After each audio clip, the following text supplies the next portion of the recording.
So welcome everyone. I'm going to hand over to Sophia to start the session. Thank you so much. Thanks for having me, and thank you to everybody who is here today. I really appreciate you giving up your evening and your time to come listen to this chat. I'd really love to use this session for you. I'd like you to use it in a way that is going to be the most useful, and it's nice that we're a small intimate group, because draw on my skills, experience, ask for advice, whatever it is that you need today. I'm here for you as well. I've structured this as a presentation just because it's easier for me to kind of walk you through, I suppose, like a narrative, but we can go off on tangents. We can talk about other things if there are things that you want to talk about today. So just a big welcome. So this webinar, I am talking about the 3 ingredients that I see as a play therapist for helping children to grow up healthy and happy, but particularly looking at it through the lens of loss. When a child has lost somebody close to them, somebody that they loved, and also recognizing that you yourself, if your child has experienced a loss, that you will have as well, and what that then means for parenting those children that have lost someone. I am not a parent. So I don't have an understanding of what it's like to be a parent. I come at everything from a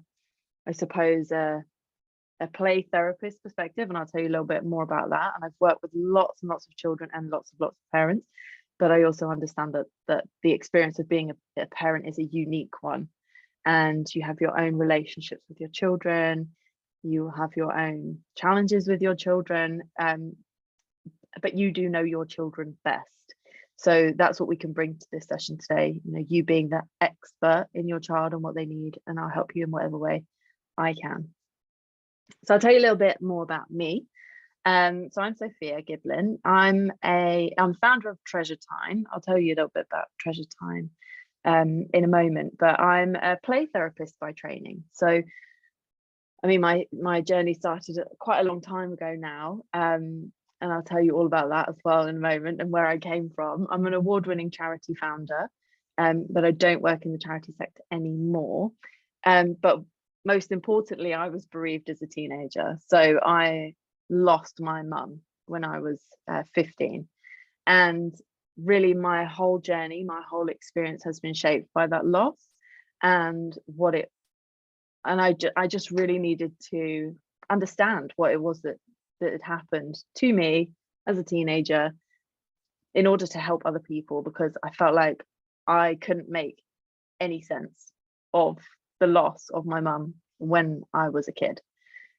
So here's me and my mum. So obviously that's me. I don't know how old I am, probably about 3, looking very cute. And people always go, "Oh my God, you look so much like your mum." And I really do see it. So my mum was mum of 4. If anyone was on the Instagram live the other day that I did with Emily, you would have heard a little bit more about this story. But my mum was mum of 4. I'm the eldest daughter, and then there's 2 brothers, and then I have a younger sister. There's about 7 years between me and my younger sister, and like a couple of years in between my brothers. So we're all like relatively close in age, but myself and my sister obviously with the biggest gap. When I was 15, my mum was diagnosed with cancer, and she was diagnosed in February after spending a couple of years going through trying to get tests and doctors. She was complaining a lot about feeling very sick and nauseous and really quite unwell. But the February that she was diagnosed, which was 2002, 20 years ago this year, they finally worked out that she had stomach cancer. And unfortunately, because they hadn't been looking for it, it was too late by the time that they diagnosed her. So what that meant was she went through 3 months of quite grueling chemo treatment, and we were told that she was going to get better and she was going to have surgery and it would all be fine. And we believed that, because as kids, you believe what you are told by adults for the most part. But unfortunately, she didn't get better. And it wasn't until I remember my dad sat us down on a Sunday night before school, and he just said, "Your mum's not going to make it through the week." And she died on the Wednesday. So what happened was a huge shock, incredibly short period of time to process what was going on. And even though she was ill and had been ill, it still wasn't enough time to actually process that we were going to lose her. And it turned out that, you know, my dad and my mum didn't think she was going to die. It was not something that was really discussed or talked about, in the sense of, well, what do we do if this happens? So the family was very unprepared for what would happen next. So because I was 15, I was doing my GCSE exams at the time. I was actually pulled out of my maths GCSE exam to be with my mum when she died, and we were all with her when she passed away.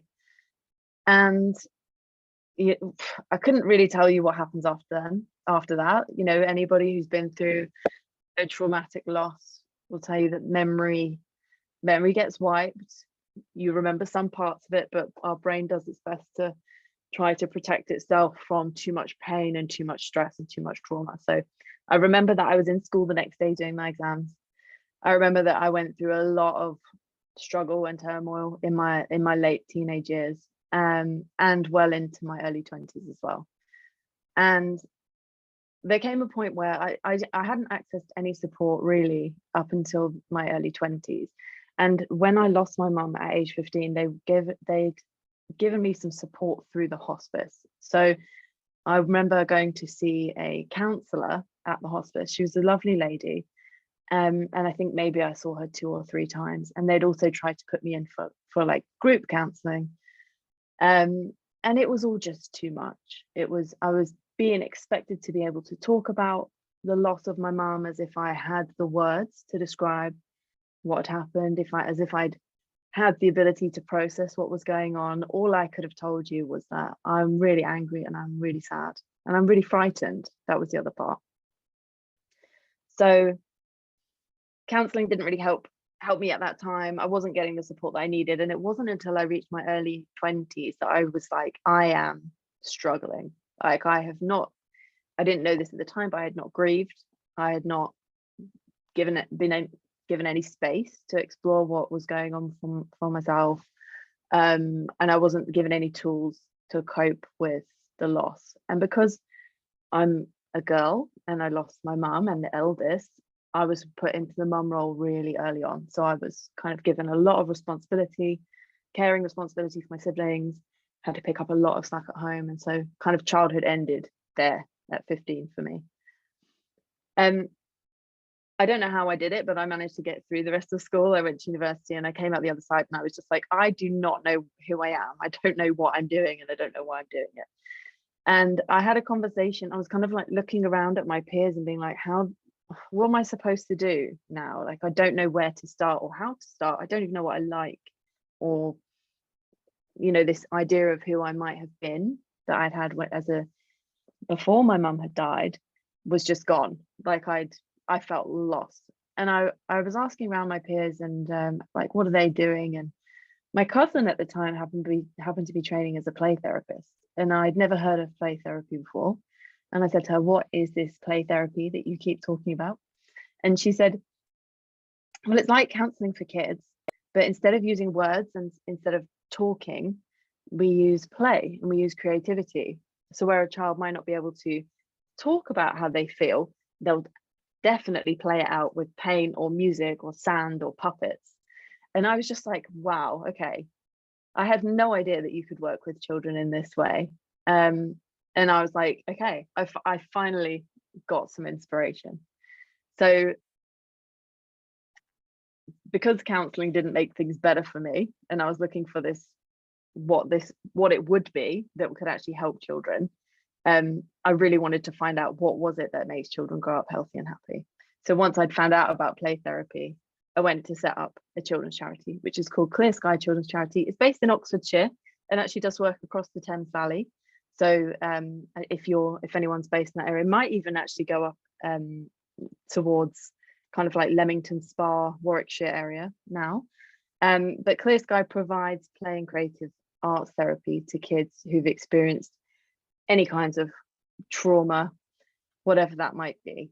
So we talk about big T traumas, which are things that have happened in life that are incredibly traumatic and leave a lasting impact on you. Like losing my mum was a big T trauma, but we also help kids who have experienced little T traumas, which is just day-to-day things that might be going on, where there's not like an optimum experience.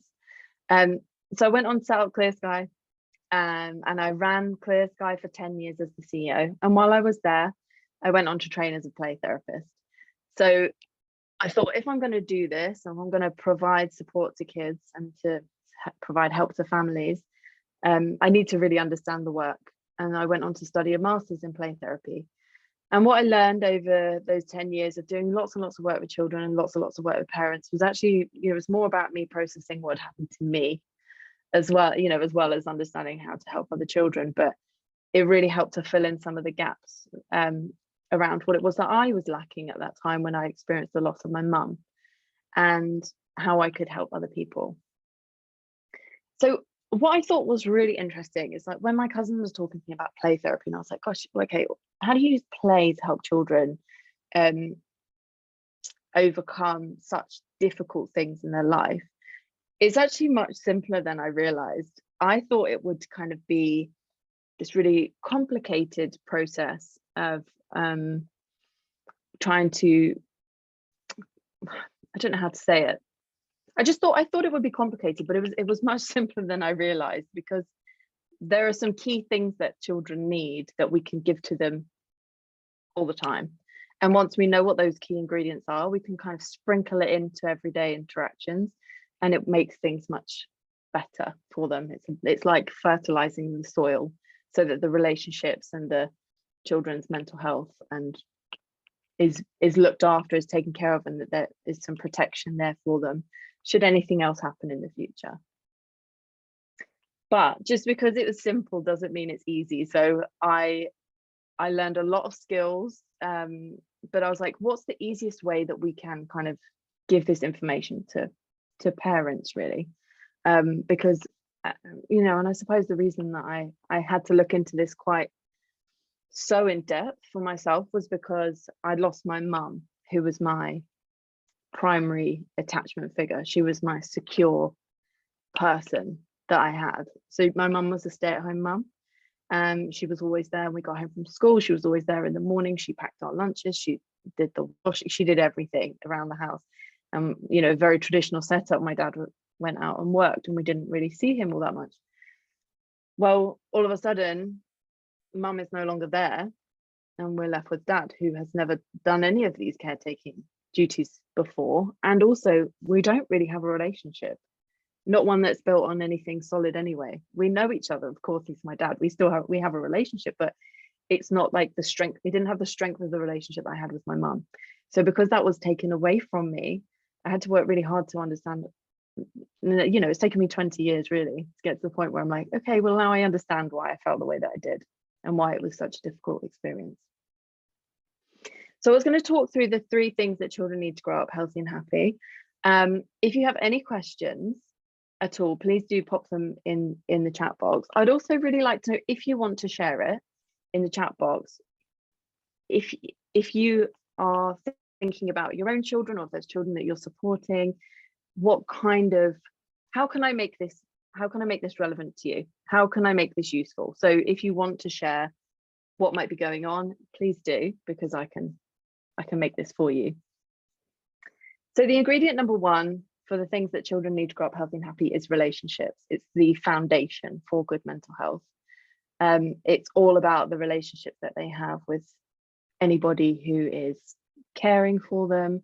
That's parents, carers, grandparents, aunts, uncles, cousins. It could be anybody. It could be teachers. But the quality of the relationships that they have in their lives will make a massive difference to the way that they can process loss, and the way that they can move forward with life without feeling their world has been too shaken by loss. And obviously, when I'm talking about my loss, it was a very foundational, direct loss of my life's first witness, my mum. I don't know that there could have been a bigger loss for me. So it really is all about relationships, which obviously can be incredibly difficult when you've lost, let's say, a partner, or if your child has lost a parent. and you're left, you know, kind of holding down the fort on your own, that probably feels like a huge burden. And I know, not a burden, a huge responsibility. And I know from my dad, he had to then raise 4 children by himself, which was obviously incredibly difficult for him. And now I talked about this a little bit in the Instagram live as well. And I think this is super important, because we talk a lot about how can you help children to feel safe. And it's quite a normal experience for children to feel unsafe when somebody has died. And I think this is really important. The safety isn't the absence of threat, it's the presence of connection. So it's not about, you know, there being external threats in the environment that will make a child feel unsafe. What will make a child feel unsafe is if they are left alone with their feelings. And I know that this was very much how I felt and how I experienced the loss of my mum. I felt very, very alone, and I felt like I couldn't talk to anyone. And not because people didn't care, not because people didn't ask me how I was. I couldn't articulate how I felt. And also when I spoke about my feelings, I recognized that they overwhelmed the people around me. Nobody quite knew how to respond to me. And because my feelings already felt so scary for me, and then I recognized that when I'm sharing them with someone else, that person is responding in a way that is, I see that they also feel scared by the fact that I'm scared, then it makes it even more overwhelming for me. And so rather than sharing my feelings, what I start to do is just shove them down and not share them. And unfortunately, what happens, like if anyone here has teenagers, or, you know, if we all have been teenagers, if you're at that age where you're not expressing how you feel and you don't feel safe, it's very easy to kind of be vulnerable to all kinds of influences that are in your life, that happen to be in your life: peer pressure, drinking, taking drugs, whatever it might be. Without that presence of connection with at least one person who's helping you to feel safe, you can be vulnerable. So I think it's really, really important. So children need to receive the silent message from us. And this is particularly relevant for kind of children who are primary school aged. Obviously, I talk a little bit about teenagers as well, but this work is more for kind of the younger children. But it is relevant across any age of life. Actually, we can apply these principles to our relationships with our friends. Children need to receive that silent message: I see you, I hear you, I'm here for you, and I care. That's really, really important. So there's a few ways that we can let children, you know, receive these messages without necessarily even saying that, but through the way that we are with them, through the way that we connect with them, and through the way that we relate to them. So children who don't have that secure relationship will experience anxiety, which will be expressed in ways that might feel confusing to us. You know, anxiety in relationships shows up in all kinds of different ways. Some children will down-regulate their emotions and they'll kind of dampen everything down. They've learned that if I am quiet and don't express my feelings, which is what I did, then I can be close to people. I can be close to safety. I can be close to in proximity to relationships. But if I talk up too much about my problems, I get rejected. And so this is very much about how we respond to children's needs and meet them where they're at. And then on the other side, you might have children who kind of upregulate their feelings and, you know, who make it very obvious to you through their behavior and through their actions that they are that they're feeling anxious, and they're testing you in all kinds of ways, which is obviously incredibly challenging and triggering. So it might feel confusing to us as to what's going on, but I think maybe the key kind of message to take away is that, like, it's a lot of the time it's anxiety which is showing up. And, you know, we kind of talk about anxiety as different as, like, you know, worry or fear, but actually what I'm talking about is more about relationship anxiety. Is somebody here for me? Do they care about me? Are they paying attention to me? Am I safe? Is the way that I'm talking about. And then, I was going yeah. to come in, and Laura actually wrote something that's also about anxiety. So thanks for sharing this, Laura. She was saying that her son is age 5 and has really bad health anxiety following the death of his dad from cancer. And schools struggle with this, as he worries that people will be off sick and then they'll die. And he's also worried that he'll get cancer and die like his dad. And it's just her, Laura, 2 sons, age 3 and 5 for context. Thanks for sharing that.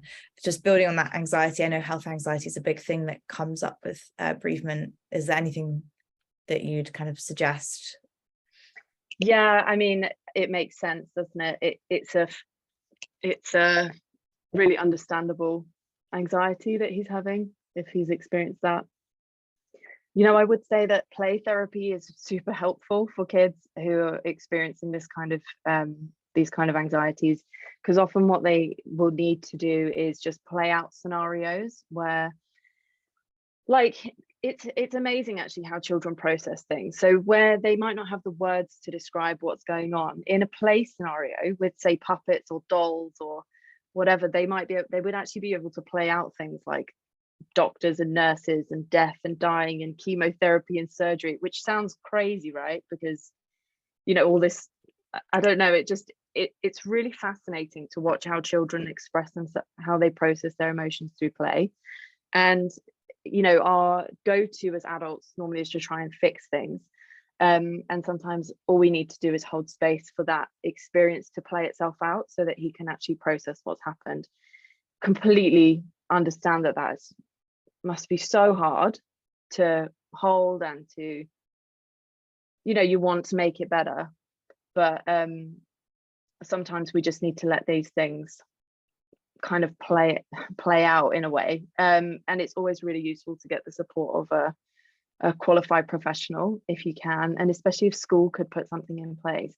5 years old is you know, in a way it's a great age to be doing that type of work, because children's brains are so plastic at that age and changeable, and that we can actually, there's so much that can be done for kids at that age. But I would say that, you know, the more time that, and actually I really hope that you take something away from today, actually, because there's things that you could do as well in terms of play with your son that might help him. So we might get into that a little bit as we go, if that's all right. And but thank you so much for sharing. You know, that's really helpful to know, because I can talk about that a little bit more. Was there anything else, Emily, that I should know? Because Pooja's sharing that Pooja's here for their sister Mary, who's 16 years old, not biological sister, but they've grown up together, and Mary's biological father, who she's not close to, has been diagnosed with cancer and he's undergoing treatment. So sorry, Mary lost her dad. Pooja lost her dad, and then Mary lost a father, kind of grandparent figure. So there's this kind of connection there, and then a new diagnosis as well. And that Mary is doesn't speak a lot about her feelings, but Pooja knows her well and has lived with her since she was 2, and sense that she's not feeling good. So I think that both Pooja and Laura, obviously there's concern, and for someone who's kind of struggling with the aftermath of a loss, and the anticipatory grief there as well. Okay, thank you. That's really helpful to know. So yeah, so let's talk a little bit more about like security then in relationships, because security is what is the antidote of anxiety, if you like. There's a normal anxiety that everybody experiences, that, you know, it's a normal natural response in the brain. It's our survival mechanism, but obviously when we are going through very difficult times, our stress response can be switched on all the time. But one thing that we know is really helpful is the security of relationships between children and adults that they trust. And so we can talk about ways that you can build trust through play and through relationships. So the great news is, you know, these secure relationships are protective for children's mental health, even under really adverse circumstances. So even though you're going through adverse circumstances now, if we can put some foundations in place right now, it will strengthen the relationships moving forward, and that will give the children more solid foundations to grow on. And also the amazing news is that the relationships that we have with people are dynamic and ever changing, especially with children. So there's things that we can put in place now that will really make a massive difference for them as they grow up. So ingredient number 2 that I wanted to talk about was play. Now this will be very relevant for 5 and 3-year-olds. For 16-year-olds, this might look slightly different, but it's still relevant. I have to say that we all play. Even, you know, us as adults, we always play, and actually probably a little bit play deprived most of the time. Play is just anything that you do for the sake of it feeling fun. And this magical ingredient is actually a vehicle to build your relationship. So this, when I said that play therapy was more simple than I realized, this is because it wasn't necessarily about what you're doing with a child, but it's about the relationship that you're building while you're doing it. That's the key thing that makes a massive, massive difference. So within a play space, when you're with a child, a strong and special relationship starts to blossom. And the reason being that in play, you know, a child can do whatever it is that they need to do without judgment. It's not like school where they have to do it a certain way, or PE where they have to be good at something. It's their realm where they can be the teacher, they can be the best, and they can tell you exactly how it should be. And you know, if we're thinking about this for teenagers and sort of like taking it up a few years, there are other ways that you can kind of create space to have relationships, which might involve more kind of going for coffee or going to get your nails done, or building something together, making something. It just might look like a bit of a more mature version of the way that a child would play. So it's not about fancy toys, which is what I thought it was all about. It's actually all about consistency, predictability, and presence. They're 3 things that kids need to feel safe. So if you are so what that's about really is about giving dedicated time that's consistent and predictable to a child, so that they can say whatever else is going on in their life, they know for sure that they're going to get time with you. And in a play therapy setting, we would do that at exactly the same time every week, on exactly the same day, so that children have it really structured as their routine, that they can basically pin their whole week around the fact that they're going to get 30 minutes to play with us, with our undivided attention. No screens, no gadgets, no nothing, just us and play. And in that time, children get to experience what's we like to call it like attachment sunshine. Attachment being about your relationship, they're getting their needs met, they're being heard, they're being seen, all those lovely messages that they need to hear, they can get in 30 minutes of undivided attention time with you each week. So that really is what play is about. It's not about toys. It's not even about what you're doing. It's about how you're showing up.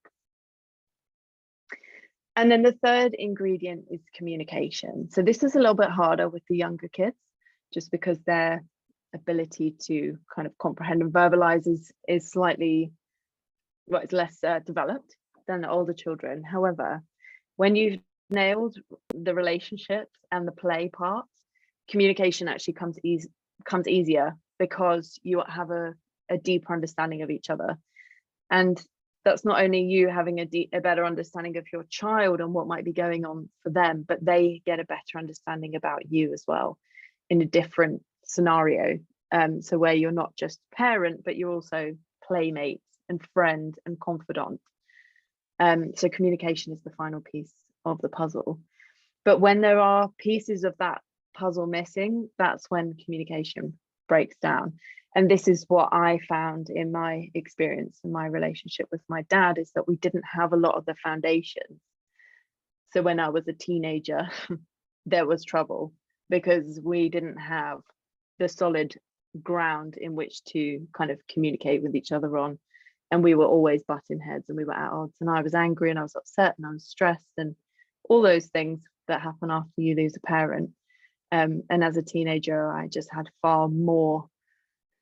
I mean, there's less that you can do with a teenager, I suppose, once they're already in that state. Whereas if we're working with kids who are younger, kind of getting the foundations in early, then we can create a really good solid foundation for the future for them. And children can learn to communicate through their play.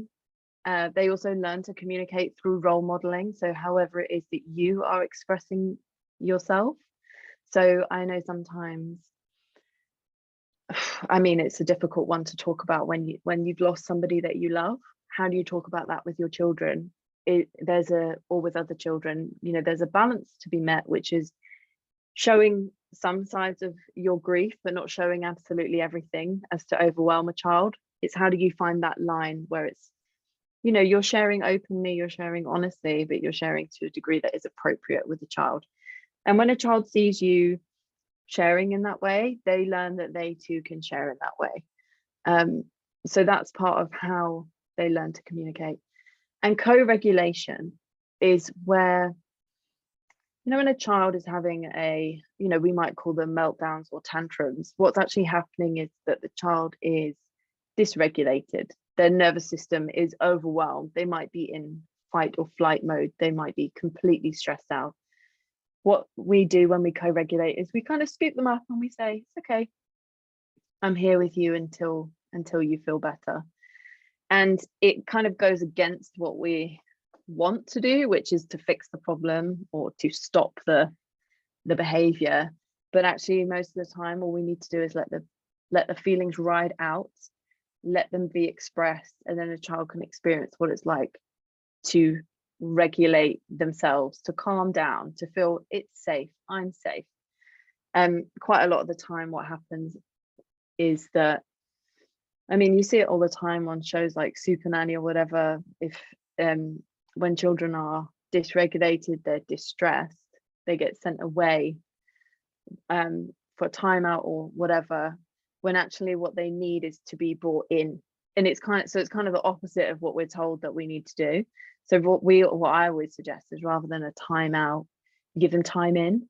So it's like, okay, you know, you might be behaving in ways that are really disruptive and difficult, but you're going to spend 5 minutes with me, and we're going to sit here and we're just going to do this thing, whatever that might be, and we're going to calm down. Because that what that models to a child is that they're not alone with those difficult feelings. And I think this is particularly important when a child's experienced loss, because any break in the relationship, any ending, any leaving, any you know, parting of ways can feel like a very difficult thing to experience. I still experience it now. My partner went away this morning to Barcelona, and I'm like, no, I'm fine, bye, whatever, I don't care. And as soon as he walks away, I'm emotional, because I'm like, oh, it touches on that raw nerve that still lives there, even though it's 20 years and I've done a lot of work. That's the reality of life for kids that have experienced loss. It will be hard for them. So we need to really manage and be mindful of how we manage a relationship with them. And this is a really good thing for schools to know as well, because obviously kids spend a lot of time at schools, and they need, you know, there does need to be some real understanding of like just how challenging it can be for children that have lost somebody. So when we've kind of got those 3 ingredients down, when children know that we can meet their needs, and that we respect them as individuals, which is what we can do through playtime, where we build that lovely relationship, communication, behavior, and well-being improves dramatically. Because what happens is the relationship is really strong, and then children want to please you. They naturally do. It is their natural state to want to make you happy. And the best way that we can do that is if, you know, that feeling is really mutual. It's respectful from both ways. And it will really just create a space for them to flourish and grow. So it's a simple recipe, but simple isn't always easy, as I said. And actually there's lots of elements to it, and there's lots to think about. And mainly we need to be thinking about our own behavior. What are our own triggers? How are we responding to kids when they ask for our help? And how can we give ourselves time? I suppose that is probably the biggest thing, to be able to step back, to reflect, to have space between reacting to certain behaviors actually think, what might my child need in this situation? What can I do to preserve the relationship, to keep the communication good, and also to keep things fun and playful and light, which actually, let's be honest, they may not have been if there's been loss in the family. So as I said, we may find it hard to put these three things into practice. But I wanted to talk to you about the holidays as well, because obviously we have Christmas coming up. Just checking, Emily, is there anything else in the chat that I need to?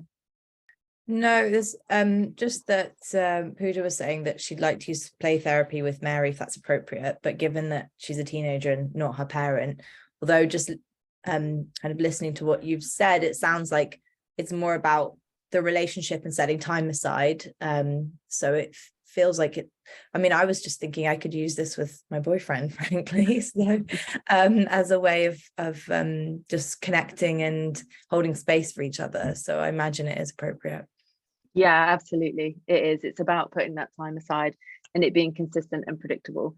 So like it's one of my biggest learnings, honestly, is that when I was 15, like I had my younger sister who was only 9, and I had no idea I was a child myself, so I wasn't supposed to know, I suppose, but I had no idea what consistency and predictability looked like after losing my mum. And she would always be like, can we do this, can we do that? And I'd be like, yeah, later.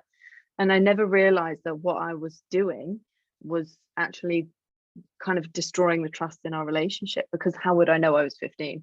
Like, I can't give myself a hard time for that. But as I started to train as a play therapist, I was like, my goodness, like, children will take what you say as at face value. And if you undermine every time, you know, they ask you to do something and you don't follow through or you don't do it, it actually just erodes the relationship a little bit more.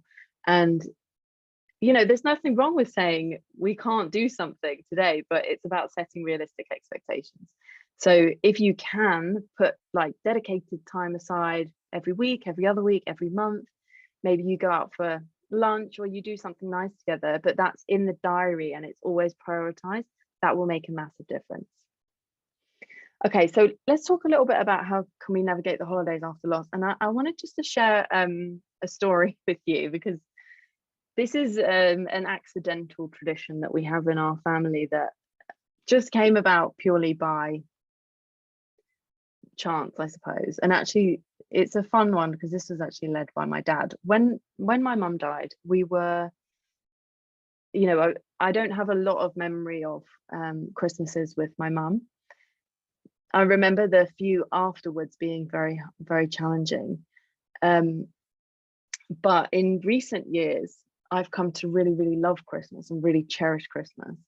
And I loved it as a child, of course, but after my mum died, it just wasn't the same. And what happened was we accidentally created a tradition, me and my sister and my dad, which has been going on for probably at least 10 years now. And it's probably my favorite thing about Christmas. So my dad has this tree in his garden, which is an apple tree here, which you can see pictures of. And he took it from our old house where he lived with my mum and planted it here. And he calls it the singing ringing tree, which I think is off some TV program from when he was a kid. But every year at Christmas, we would go and take a little Christmas tree to our mum's grave.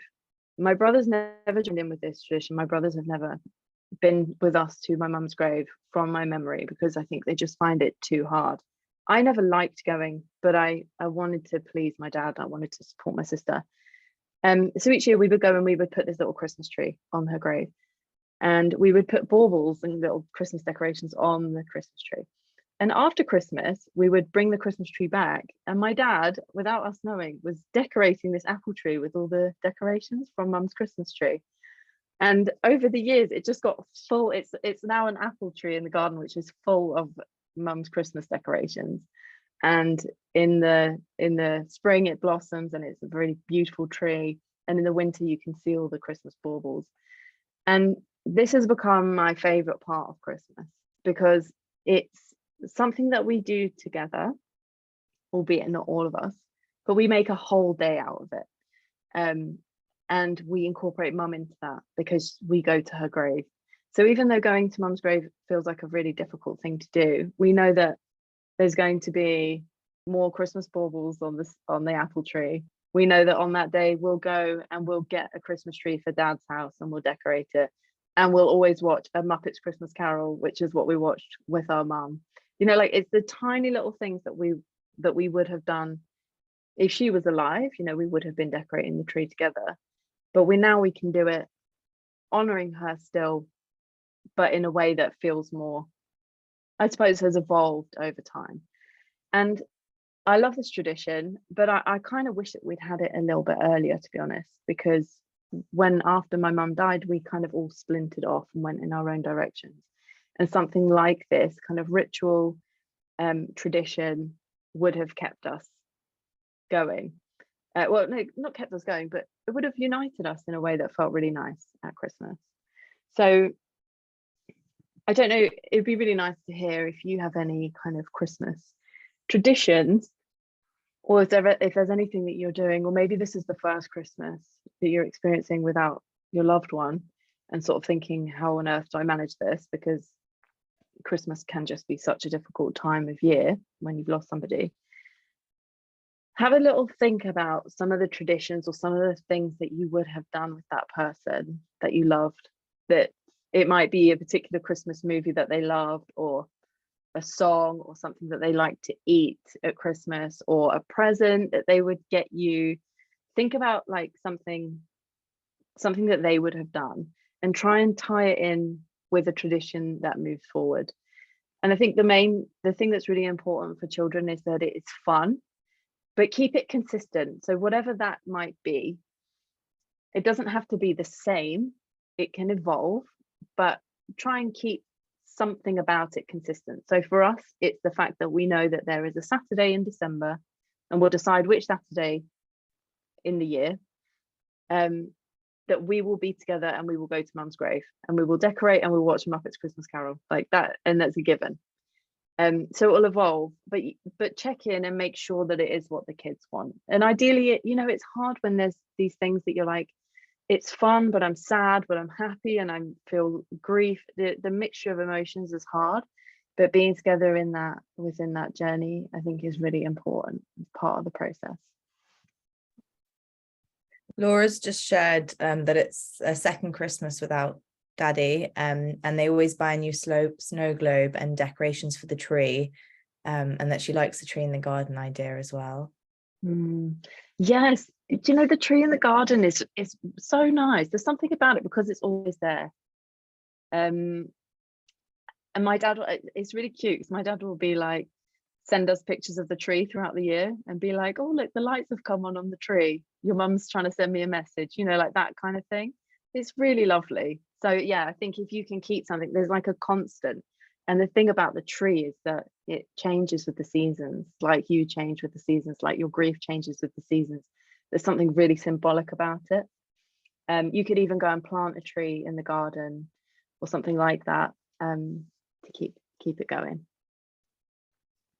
We make a gingerbread house every year, and it kind of started when things were a bit fraught. It was like, let's try and do something that's an activity together, but it's quite a nice, I mean, it doesn't evolve, but it's quite a nice way of bringing everyone together over something constructive and creative, and you're like doing it as a collectively, you know. So yeah, it's so we like get all the pieces, and everyone can decorate a certain bit, and it just is quite a nice focal point. That's brilliant. See, this is the sort of thing that play can give you, right? It's something to focus on that is, it kind of takes any tension out of a situation. Like you said, it was fraught, but everyone can focus on their own piece. And you can, you know, the other thing with kids as well is that when you bring a third thing, it's like you create a triangle, right? There's you, the child, and the activity. And within that triangle, the child can get exactly what they need. Either they want you and they want your full attention, so they can get it, but the activity is kind of there that you can be like, you know, we are still doing this. Or they find it really hard to verbalize what's going on. They're finding it hard to connect. You can both focus on the activity. So that's why it's such a brilliant tool for grief. Who just asked, so she said that Mary doesn't speak about losing my dad, and who's the father, kind of grandfather figure in Mary's life, or about her biological father's cancer diagnosis. She does talk to her about other things that are quite personal. And she, like, Pooja understands that she's maybe not comfortable and she doesn't want to press her, but is there a way, or should she start a conversation, or how can she introduce the idea of talking about her loss and what she's going through? Is there anything that you'd recommend or advise? It's a really good question. It's, I'd be interested to know, Pooja, if you feel comfortable to share your experience with her, like whether you are able to kind of say, I miss dad, or I was thinking about dad earlier, or this reminds me of dad, like those kinds of things, and what her response is to it, because you could just test the water with that. The thing that like I don't really recommend doing is asking direct questions, because direct questions can feel quite affrontive to a teenager. And I know that from my own experience. If somebody asked me, I'd just be like, fine, I'm shutting it down straight off. So you're not getting the opportunity to expand on that. Whereas if you kind of share a little bit about how you're feeling, she might join in. She might not, and that's okay too. So I think it's the way that you do it without expectation, but maybe dropping it in there.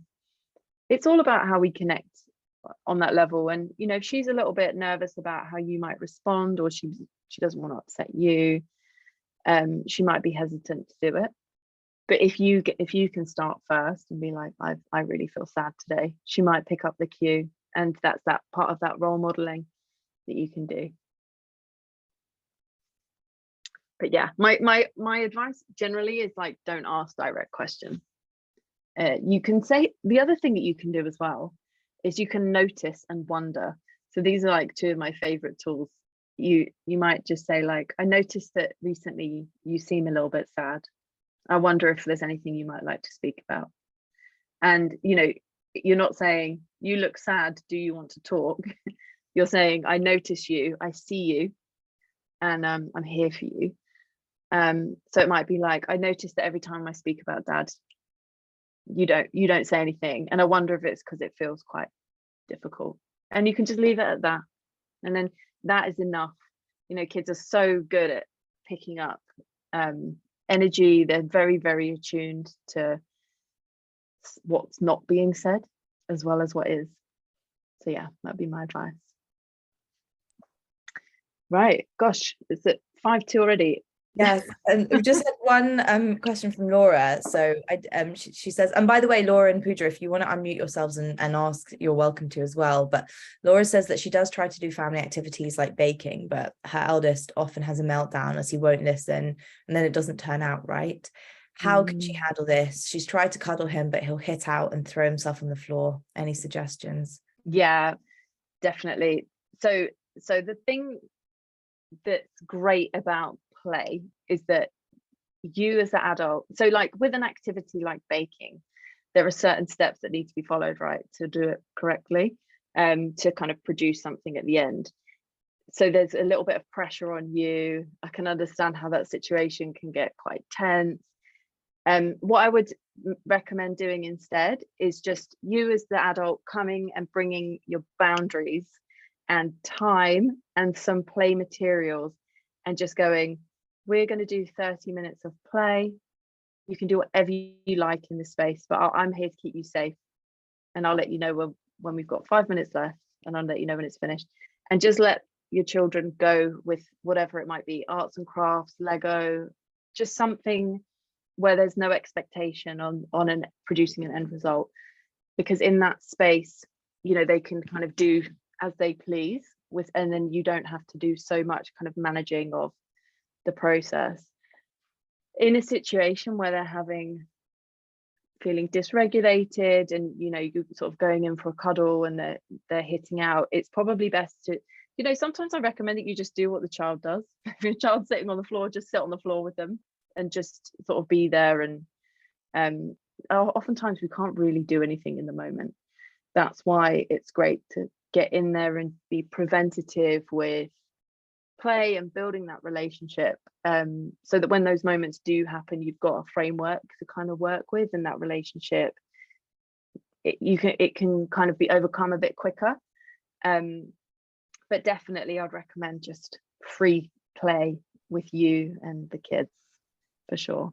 Is that helpful to answer the question? Can I come in, please? Yeah. Okay, so first of all, Sophia, it was really amazing to hear about the things you spoke about. I'm gonna try the co-regulation with Mary out, definitely.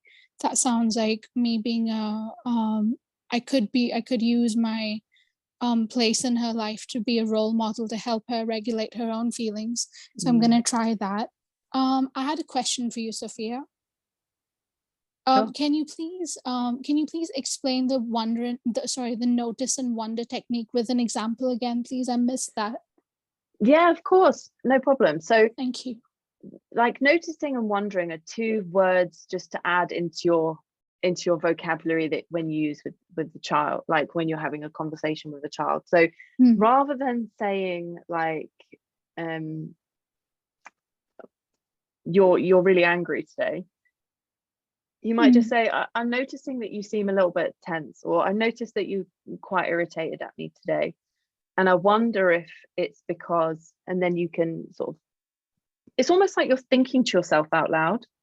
Oh, I'm noticing that you're doing this, and I wonder if it's because of this.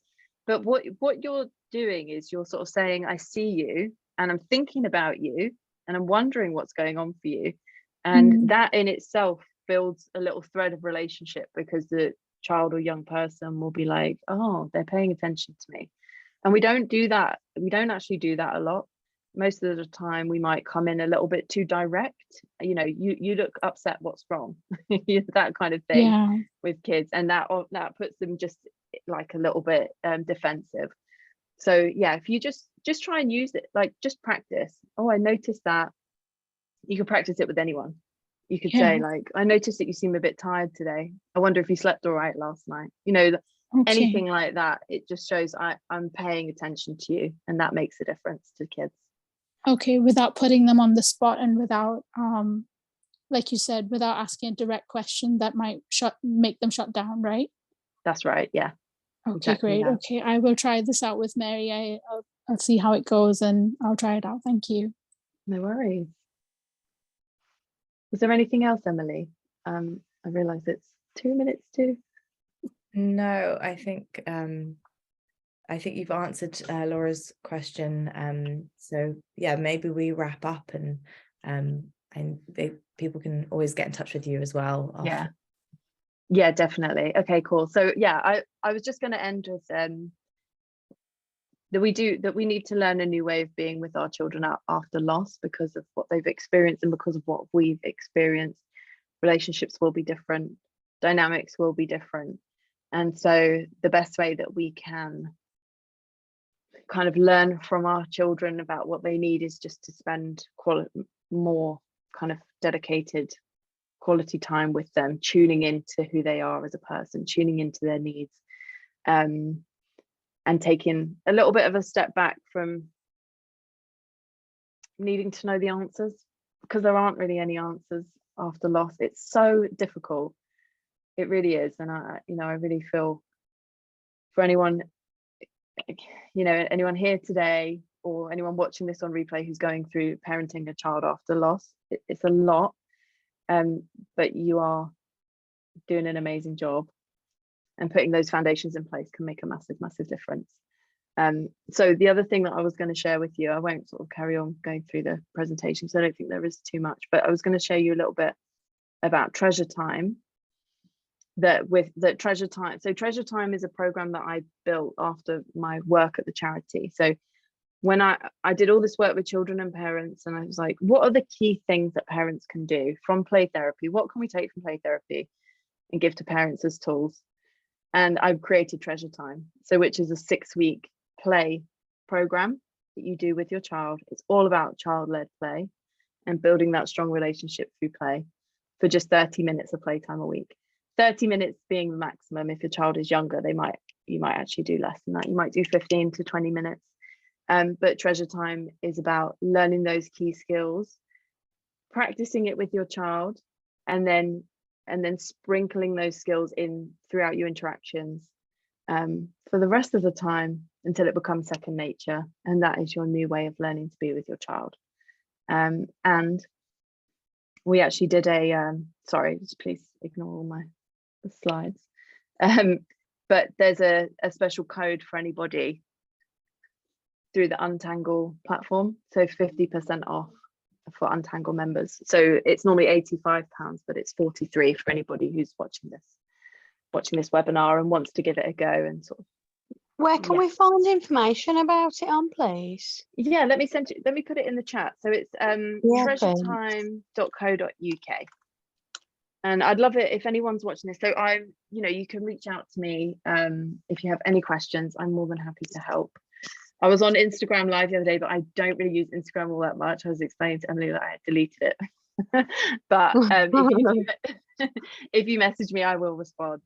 Thank you. So yeah, if you have any questions, I'd be more than happy to help. Thank you. Yeah, that's really helpful. Thank you. And if you have any follow-up questions as well, you can always message Emma or myself in the Untangle app as well, and we can connect you with Sophia. So thank you. Yeah, there's lots of ways to find her. Thank you. Okay, great. Brilliant. Thank you so much. This was really good, really helpful. Yeah. Oh, good. I'm so glad. Thank you for being here with me today. Really appreciate it. Yeah, thank you everyone. Thanks for coming and joining, and thanks Sophia. I thought it was really interesting, and a lot of those kind of techniques about kind of making people or children feel seen and heard and being a consistent presence for them, I feel like are useful to bring into all relationships.